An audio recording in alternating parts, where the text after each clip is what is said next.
Thank you for coming. At this time, I would like to mention that we do have the Boy Scouts here. They are here as a result of trying to earn their citizenship badge, which is part of their merit badge. And so we thank them for coming. And at this time, I would like to have our Commander-in-Chief for the Valley, Jim Stoll, come forward. He will lead us in a prayer. If you would please stand. And after that, we will do a pledge allegiance to the flag. Let us pray. O thou eternal and ever-present God, the glorious and everlasting I am. Thou hast promised that where two or three are gathered together in thy name, thou wilt be in their midst and bless them. In thy name we assemble this evening for our gala event, for fellowship, for friendship, and to touch our minds. May our thoughts and words and actions be acceptable in your sight. In thy Father's name, amen.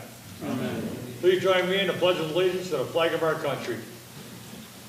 I pledge allegiance to the flag of the United States of America and to the republic for which it stands, one nation, under God, indivisible, with liberty and justice for all.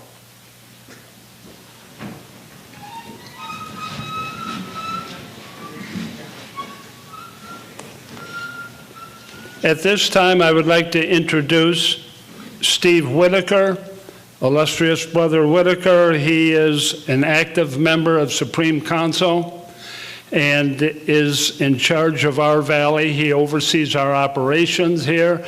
And so I invited Steve to come down from Rochester to say a few remarks. Here is Steve Whittaker.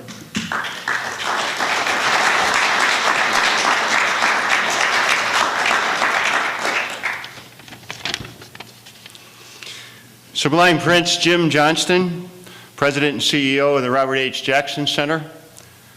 Brother Gregory Peterson, co-founder and of the Jackson Center and current board member. Distinguished Brother Jim Stoll, 32nd degree, Meritorious Service Award, the Commander-in-Chief of the Valley of Jamestown. Illustrious William Winchester, 33rd degree, honorary member of Supreme Council. Illustrious honorary members of Supreme Council, distinguished recipients of the Meritorious Service Award. Jackson Center staff members Elizabeth and Deb. Sublime Prince and Honorable Joseph Gerace, 32nd degree, our keynote presenter. Brethren, Boy Scouts, ladies and friends, I bring you special greetings from our Scottish Rite Deputy for the state of New York, the illustrious David P. Spencer, 33rd degree, active member of our Supreme Council, and from our number 2 leader in our organization, the illustrious Peter J. Samak, 33rd degree, Lieutenant Grand Commander of the ancient accepted Scottish Rite of Freemasonry for the Northern Masonic jurisdiction of the United States of America. How joyous it is that we should gather today to honor the tradition of caring. It is that special tribute which is being paid again today to illustrious Stanley Weeks in the venue of the illustrious Robert H. Jackson Center. It's a very, very special day, and in concert with the Scottish Rite virtue of service to country and mankind, we are so joyous. The ancient accepted Scottish Rite is truly grateful to the Jackson Center for its support and for its care of the many initiatives as we continue to be a source of what is good, what is right, and what is just in today's society. Thank you very kindly.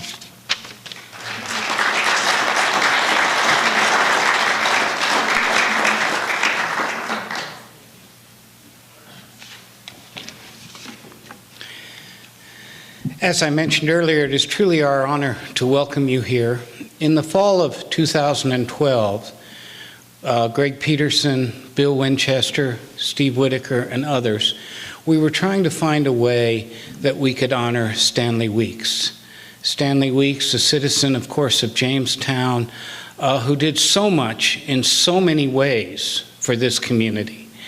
And after thinking long and hard about it, we decided that maybe a way to honor Stanley Weeks is by having a Law Day lecture in his honor.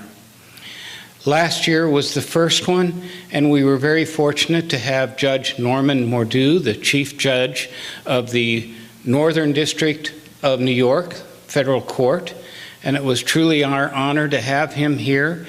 And this year, it is truly our honor to bring a local person before you tonight, someone who you all know, someone who you all respect. And with that, we have, of course, Judge Joseph Gerace. Before I formally introduce him, I would just like to express our thanks to all of those who helped make this evening possible. I would like to thank, of course, the Scottish Rite for helping us and assisting us in hosting this event. I would also like to thank the law offices of Lewis & Lewis, located on Pine Street here in Jamestown, for their support to this event this evening, as well as the Robert A. Matum Sr. Valley of Jamestown Fund and the Stanley A. Weeks Robert H. Jackson Fund, both located at the Chautauqua Region Community Foundation. I would also like to invite all of you, if you would like to take a sneak peek as you're departing this evening, and when you go out of the auditorium, turn left and go into our temporary exhibit room, because we have a wonderful, you're getting a sneak peek, and I truly say that, it's not quite completed yet, and we're having a formal opening on that exhibit on the 5th of June, and would invite you all back that evening to come to the opening on that exhibit, but an exhibit that again has been funded by the Chautauqua Region Community Foundation called Say I Taught Thee, The Life of Mary R. Willard.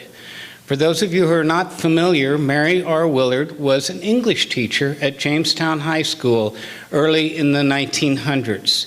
In many ways, she was an inspiration and a mentor to Robert H. Jackson. And I think in many ways he credited her with the man that he became and the things that he did. But this exhibit, of course, dedicated to her and focusing on her, is really focusing on the influence that teachers have in our youth and how one teacher, one mentor can make such a difference to someone growing up.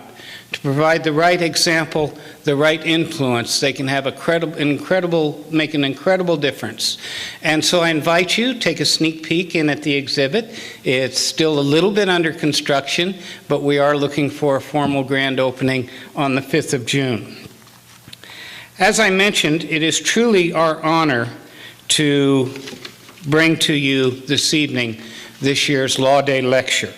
The theme of Law Day this year, of course, being the, I've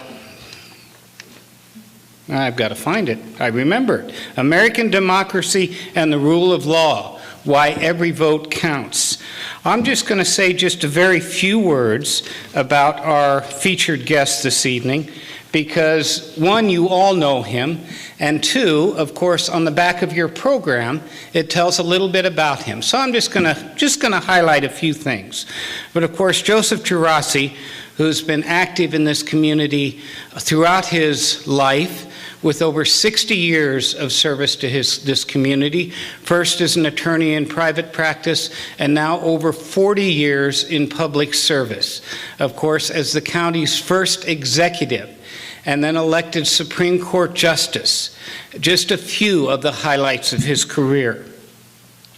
His civic awards include the prestigious Robert H. Jackson 33rd Degree Award for Community Service in 2006, the Jamestown Bar Association Award for Outstanding Community Service in 2007, the John D. Hamilton Community Service Award in 2008. Are you kind of seeing a theme here as you go through this? Community service, community service, community service. Of course, he has resided in Jamestown, currently resides in Lake Town, but resided in the area, I think, all of your life, or at least certainly all of your adult life, with his wife Mary, We welcome you, Mary, and we welcome the family. Judge Gerace mentioned to me the other day he was afraid that no one would be here. And I said, well, look, just your family, we're going to fill half the auditorium. And so, but we do have a special treat. Of course, Judge Gerace is going to say a few words for us, and then we're going to have a little interview of Judge Gerace. Maybe get at a few things that he won't quite say without a little prodding. And so with that, I would like to welcome Judge Gerace to the podium.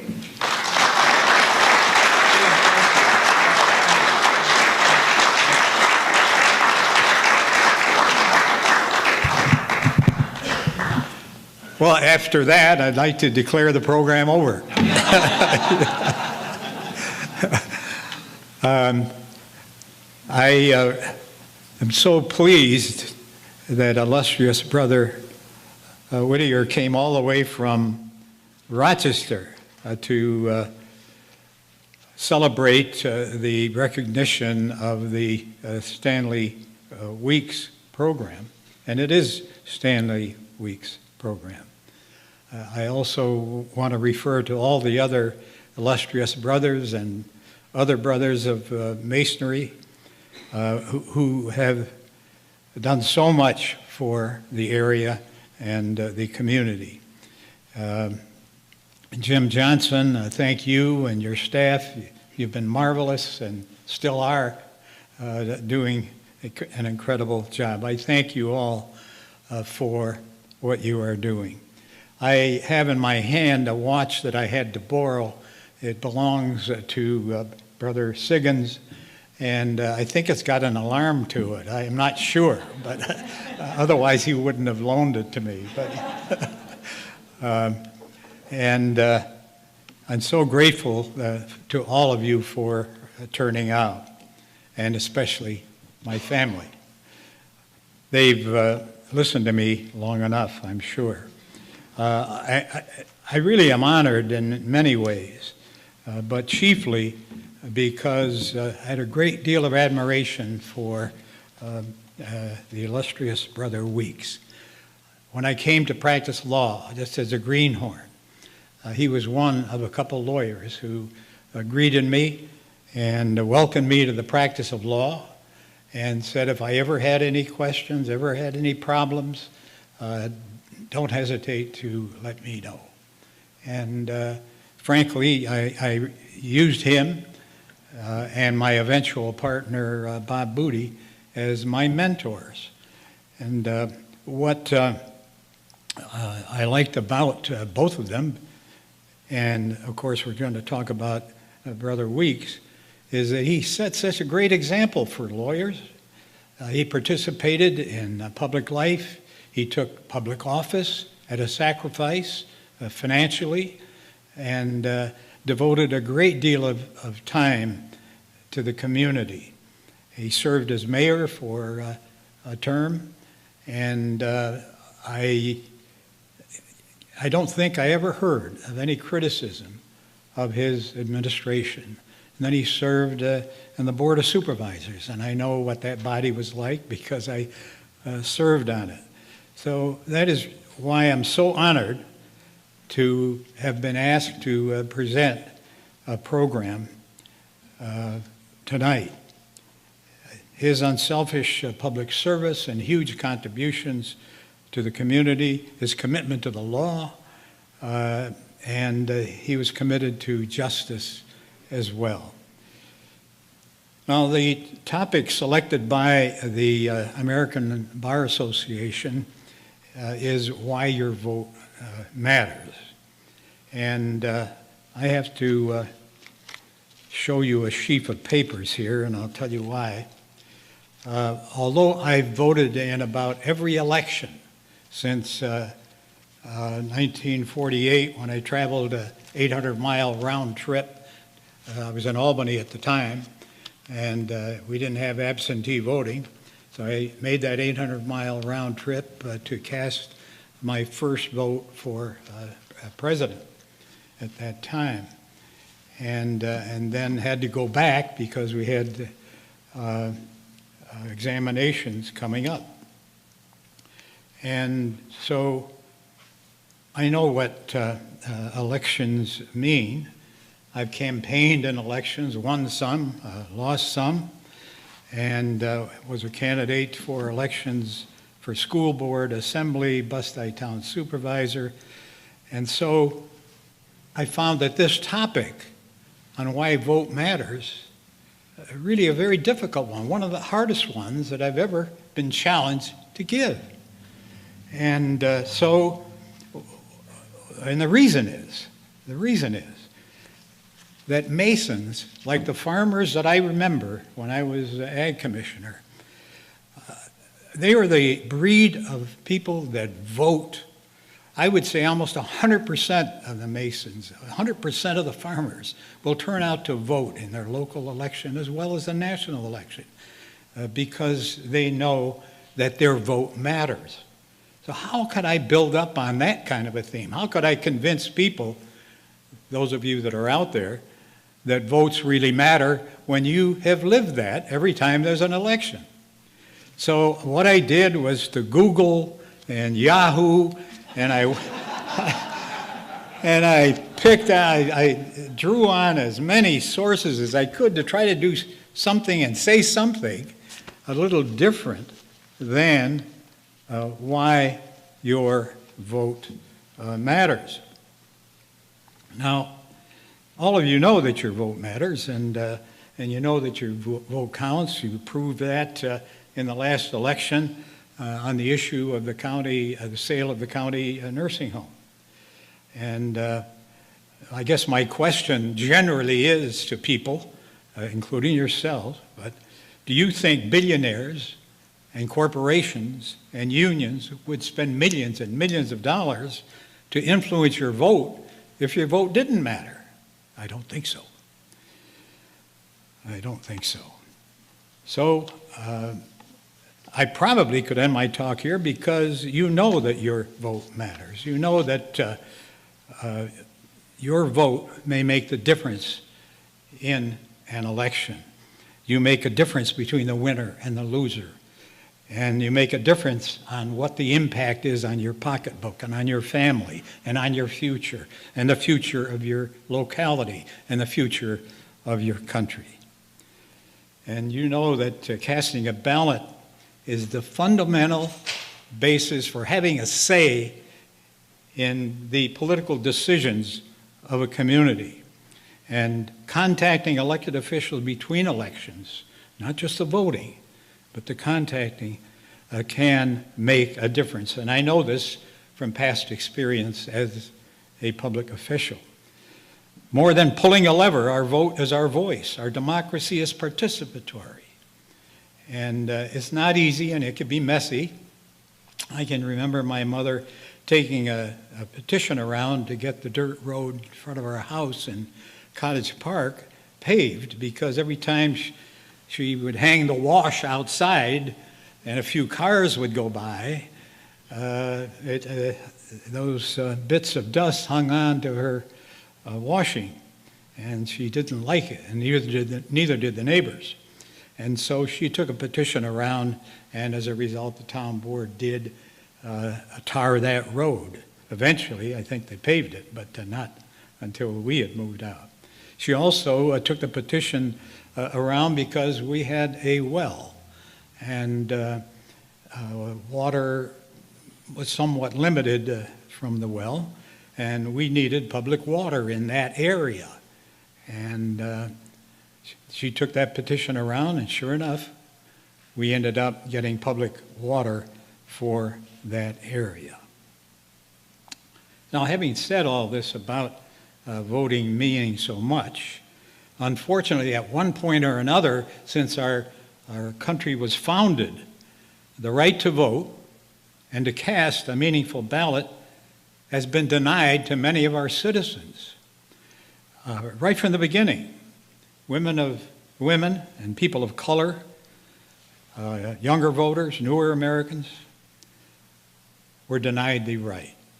The earlier, each of the 13 colonies required voters to either own a certain amount of land or personal property, or to have been paying a specified amount in taxes in order to vote. Now, Brother John Siggins could give you these amounts, not because he was there, but because, as his brothers and the rest of us know, he is a historian extraordinaire. Now, and he knows many colonies imposed religious tests, and Catholics were barred from voting in 5 of those colonies, and Jews were barred in 4. And every new state that joined the Union after 1819 explicitly denied blacks the right to vote. In 1826, only 16 black New Yorkers were deemed qualified to vote, and I don't know what those conditions were. I have to ask Brother Siggins. So, constitutional amendments had to be adopted in order to correct these problems and to secure voting rights for deserving citizens. The 15th Amendment provided that the right to vote shall not be denied or abridged on account of race, color, or previous condition of servitude.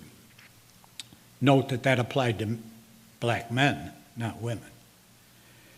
And in 1848, at the first Women's Rights Convention in Seneca Falls, the delegates called for a resolution, or adopted a resolution calling for the right of women to vote. But it would take 72 years before most American women could vote. And then something I learned in this midst of papers that I got from the internet was something about the Expatriation Act of 1907. It stripped U.S.-born women of their citizenship. How? Well, Dan Swam, who's from Minnesota, was researching his family history when he discovered under that law that his grandmother Elsie, who was born in Minnesota, raised in Minnesota, was stripped of her U.S. citizenship. Why? Because she married a foreigner from Sweden, and that law required that women who married foreigners had to take the citizenship of their spouses. So after she married him, she had to fill out a form that her grandson found. It was an alien registration form that Elsie had to fill out and not have the privilege of voting either. Well, then there were some states that adopted poll tax that really affected the minorities greatly because it had a specification that it had a grandfather clause, is what you'd call it, and the clause allowed for any adult male, no females, whose grandparents had voted in past elections prior to the abolition of slavery to vote without paying the tax. So as a result, who do you think had to pay the tax? The new voters and the ex-slaves and children of ex-slaves are the ones who had to pay that tax, provided they could get by those long, complicated questionnaires for new voters that the average other Americans could never have answered. So that's why the 24th Amendment was passed, that the right to vote should not be denied by failure to pay any poll tax. Then we had young people that weren't permitted to vote. By young people, I mean those 18 to 21. And that had to be changed because a lot of people believe that if our young people were young enough to die for their country in Vietnam, they were old enough, certainly, to vote and should be given the right to vote. And so that was accomplished by an amendment to the Constitution. But the history is unfinished. The history of voting is not over yet. Even the debate continues. For example, proponents see increasing strict requirements for voter identification as a way to prevent in-person voter impersonation and to increase public confidence in the election process. Opponents say there is very little fraud of this kind, and the burden on the voters unduly restricts the right to vote. It also imposes unnecessary costs on those people and administrative burdens on the election administrators. So the question is there a pattern of voter fraud in United States elections? The answer is no. But at one time or another, both Republican and Democratic political machines engaged in voter fraud. In Chicago, countless voters were registered in graveyards, and Republicans claimed these votes may have aided in the election of John F. Kennedy in 1960, thanks to Mayor Richard Daley. And this prompted Mort Saul, the comedian, to say, "When I die, I want to be buried in Chicago so I can keep on voting." But the Republican machines were not bashful either, as John Wasik, who wrote for the Forbes magazine, pointed out in an excellent article that I'll refer to later. That alarm hasn't gone off yet, John, Brother John. Anyway, he pointed out the former party of Lincoln was active in the voter fraud crusade during the Jim Crow era, when their strategies mostly prevented people of color or older folks from voting. And who could forget the shades of the election of 2000 and 2004, when somehow voting machines were not delivered to African precincts in Ohio and Florida by the Republican election representatives, all of which was documented by the Miami Herald.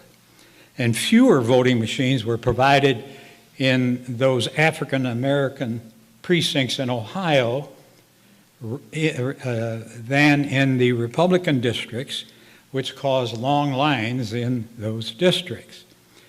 Well, to find out the extent of voter fraud, President Bush, the Bush administration spent 5 years, from 2002 to 2007, searching for voter fraud. How many cases did they find? 86 out of the millions of votes cast in those 5 years.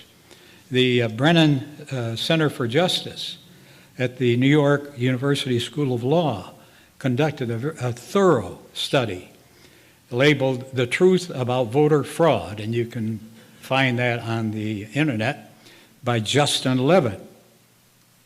And Justin Levitt found infinitesimal instances of voter fraud, and that allegations of voter fraud were exaggerated. He said the type of individual voter fraud supposedly targeted by recent legislative efforts, especially efforts to require certain forms of voter ID, simply do not exist. And again, you can check out his study. And to prove that, in 5 states of New York, Wisconsin, New Hampshire, New Jersey, Missouri, a total of 25 cases of fraud surfaced out of the thousands and thousands of votes that were cast during those years, none of which, according to the School of Law study, could have been resolved by requiring photo IDs at the polls. Now, News 21 did its own study. It was part of the Carnegie Knight Initiative on the Future of Journalism, and voter fraud cases found by them dating back to 2000s were studied. Out of the hundreds of millions of votes cast, they counted 633 incidents, which indicated about 1 case for every 15 million votes cast. Pennsylvania, the number of fraud cases was just 5. Now, just compare that with the millions of voters who have been and will be prevented from voting because of strict and I'm not talking about fair, I'm talking about strict voter identification requirements. And I'll cover that in a couple of minutes. And my problem with the watch, Brother Siggins, I forgot to check the time that I started.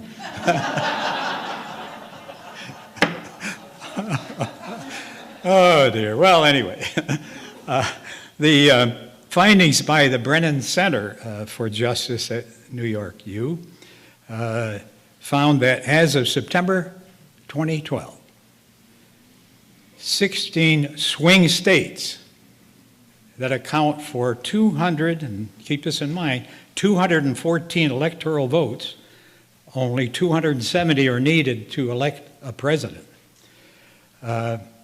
They passed restrictive voting laws. Some curb voter registration drives. League of Women Voters ceased their drive because of huge fines if there was a delay in delivering the registration forms, the filled out ones, within the stated time provided by the law. I think it was 5 days after a registration form was filed. The League of Women Voters gave up their vote drive, get out the vote drive, and you know they wouldn't have done that if it hadn't been for those potential heavy fines. As many as 11% of eligible voters, roughly 21 million Americans, lack current, unexpired, government-issued photo IDs. And the percentages are higher among seniors, African Americans, and other minorities, the working poor and disabled, and students. What are the results? The new identification requirements, and I'll hit on a few and then I want to conclude, making it difficult, if not impossible, for some citizens to exercise their constitutional right to vote. Many minorities, many elderly people no longer have their birth certificates. Many minorities and young people don't own cars and therefore don't have driver's licenses that are required in some instances. Young people don't have access to any of these records because they live far away from their parents. Women, particularly, may be disenfranchised by voter ID laws. The Committee for Civil Rights under Law found that 32 million of voting age lack documentation of citizenship reflecting their current legal names. Women who have changed their names because they married or married and then divorced and assumed maiden names. Elderly mothers, grandmothers, aunts who have stopped driving and given up their driver's licenses, or daughters and nieces going to college in another area in another state may not be able to vote even though they are eligible American citizens, Democrats, Republicans, and independent voters alike. And these are findings that these folks have found, not that I am commenting on as my opinion. Now, many of these issues apply to men as well, but some of these laws, and I'm not saying there ought not to be identification laws, we have some in New York, but some of these laws really do affect voters without current driver's license, older adults, disabled adults. Now, you wonder about the right of an American woman, and there was one listed, and I have her name in a later part of the speech, born at home by a midwife 85 years ago, doesn't have a birth certificate. And I know of a woman who had about 3 changes of names, and the name with which she went into the military was that of her stepfather, not the one on her birth certificate. And she served in the military for 30 years. She had a position in the military that was high security, which meant she had to pass certain standards in order to have that job. Came home and wanted to get a driver's license in Florida. Well, had to produce evidence, her birth certificate. Well, birth certificate had a different name. And she had married twice. This first one ended up in a divorce. So she tried to deliver all these papers and didn't succeed in Florida, and so she moved to North Carolina. And it was not the state to move to because it had the same type of laws there. And she had finally come back to New York. But even if she was able to get the license so that eventually she could vote, in order for her to do that, she would have had to get papers from lawyers to indicate, and I mean certified papers from the clerk's office and the like, in order to establish that she had these change of names. And so anyway, that young lady who served her country for 30 years was not permitted to have a license to drive and eventually to vote until she came to New York. Now, I mentioned students. I just want to touch on it a little bit. Some state voter laws make it harder for young voters to register, and this excludes New York. Your children may be going to, or grandchildren may be going to college in other states and may want to vote. And in order to do so, they'll find out that student IDs are not acceptable. Forms of identification, out-of-state licenses, unacceptable. In-state driver's licenses would be acceptable in that particular state. Now, they could obtain a free state-issued ID from the local Department of Motor Vehicles in that state, but they have to show other forms of identification. Student's original Social Security card, 4 other forms of identification that would include the card, or a tax form with a name and Social Security number on it, plus original birth certificate, not a copy, or a marriage license, or a voting paper, tax records, work receipts. Those are the kind of things that those students in another state would have to dig up. And these shouldn't be standing in the way for these young people who move in and out of the state for work or college. We had something interesting too, and at my age, I might be affected. In Florida, voters waited for hours to cast their votes in a presidential election. Some waited for as long as 6 hours. And what do you think has happened in Florida? Now voters won't be able to use the bathroom at the polling place.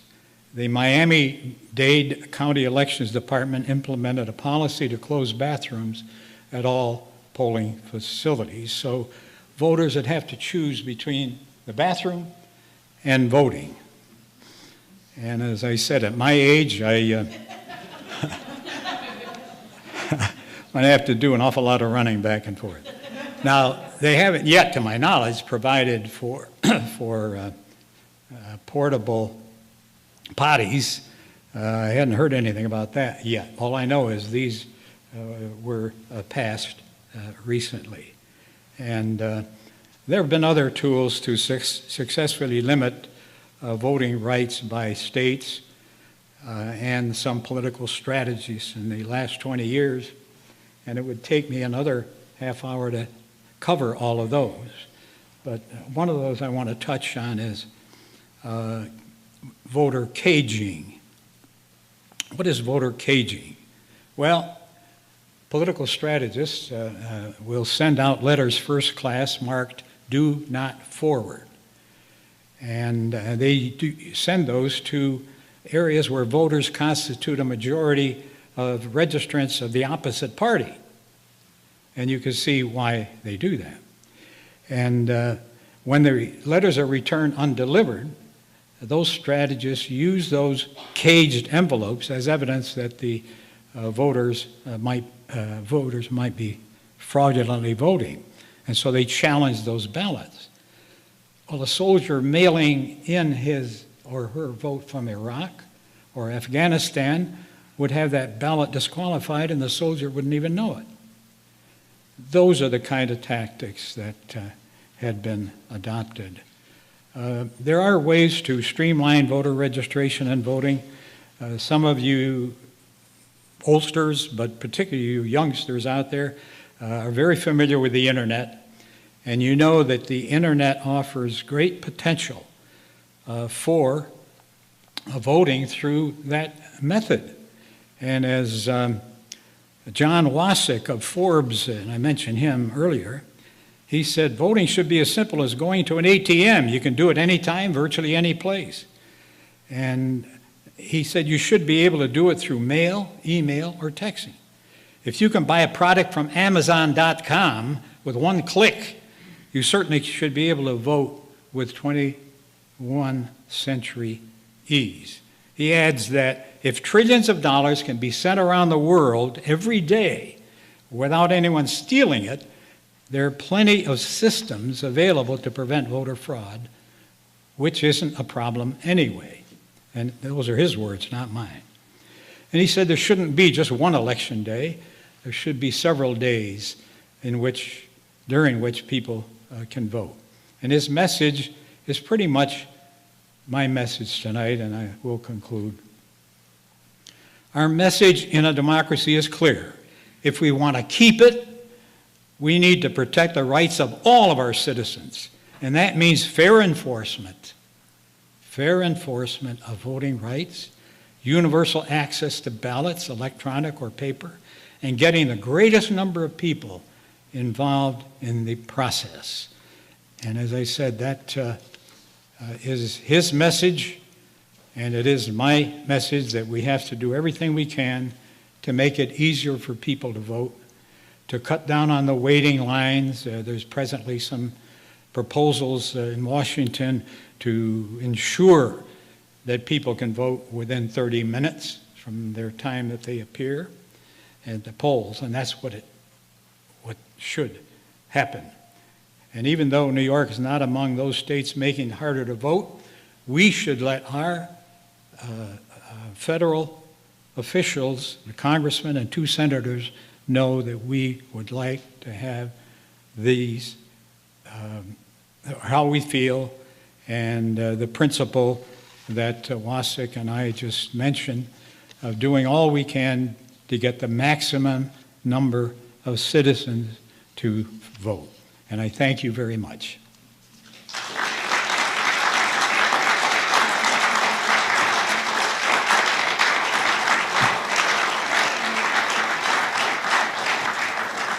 Stay right here. You're going to find a wastebasket for all this, I hope. So you couldn't help yourself. A little bit of a Swedish story there. I got that. Marry a Swede, lose your voting rights. I got that. Did you learn anything, Andrea, from that? Nice. Could not help himself. Norther, can I help myself? Soon you and I will be over there chatting about things which you didn't talk about. But I wanted to pause and just reflect a little bit on what Judge Joe Gerace has meant to the Robert Jackson Center. You know about the community. That's sort of a given. And you know the various awards he's been given, and that's Legion. The reason we're here today, under many instances, is because of the dedication of the Honorable Joseph Gerace. On many fronts, he has been there in lockstep, whether it's the first law days that we had here. We're celebrating Stanley Week's honored law day, but we had him here, right. And you spoke here. Yeah. You spoke about civil rights, not voting rights. We talked about civil rights. By the way, this is the 50th anniversary of the Civil Rights Act. So Brown versus Board of Education. Joe Gerace was in lockstep with us. In whether we had the Chief Justice Rehnquist or we had Roberts, there was a justice of the Supreme Court here working, volunteering, and being there every point of the way. And so, as I reflected on you, as we will talk a little bit further, I can't help but say thank you. Thank you for all you've meant to us. You were the founder of the Robert H. Jackson Center Inns of Court. There was no Inns of Court named after Robert Jackson until you got intimately involved. You're a doer. You're a AAA doer. And we wanted to do something to pause and say thank you. We were going to give you the esteemed portrait of Robert Jackson, but you already had it. have one. Yeah. And there's nothing worse than saying, you make a big deal, photo op, Andrea's right there, take a picture. Been there, done that, got it. No big deal, Greg. Move along, So what we did do, and hopefully you don't have this one, but this is the original biography of Robert Jackson, which was authored by Eugene Gerhardt, but most important, because you may have this book, but I bet you don't have it autographed by Eugene Gerhardt. Oh, my God. And so this is what's made it special, and very few people have that, but nobody more special than you. And so we, on behalf of the Jackson Center, we just wanted to thank you. Thank you. And Wow. So here it is. Oh, wow. Thank you. So have a seat over there. I'll get that later. Beautiful.